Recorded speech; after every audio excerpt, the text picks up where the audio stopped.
I'm about smaller learning communities that are tailored to meet the needs of kids, because a lot of our kids are not being successful in these large cavernous high schools with 2,000 kids. It is a model that we have advanced, so I challenge this community in that process. When we make close to a $100 million investment to build a new high school, it better be dictated by a program that meets the needs of kids, because once we build something like that, it's going to be in the community for another 50 years.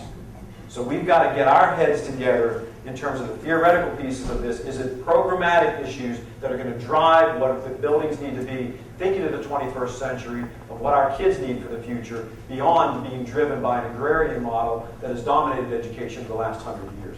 We've got to break that mold. Thank you. And a final question. If school funding is not increased, the cost will not drop. What will the district need to adjust for next year? Have a good day.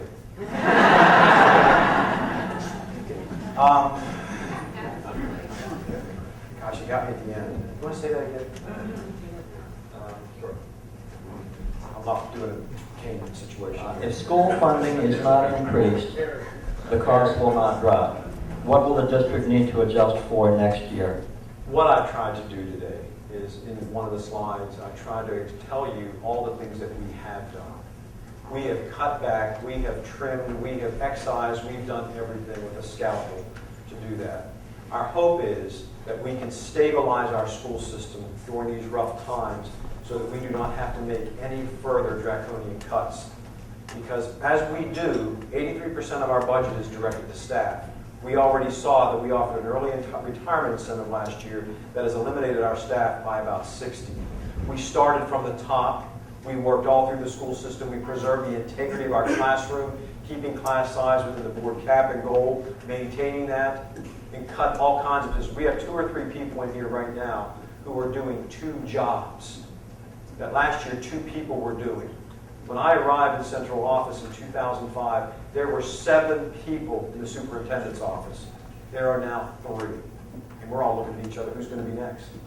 In terms of, that's how efficient we have become as a school system to preserve the overall integrity. But we are going to try to continue to work together collaboratively with our funding sources so that we don't have to execute any further draconian cuts, because we have to preserve the core integrity of our school system. Thank you.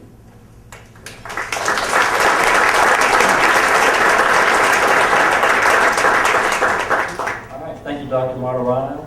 That concludes our program. Thank you all for attending. Thanks again to our sponsors, and I hope to see you again here next year. Thank you.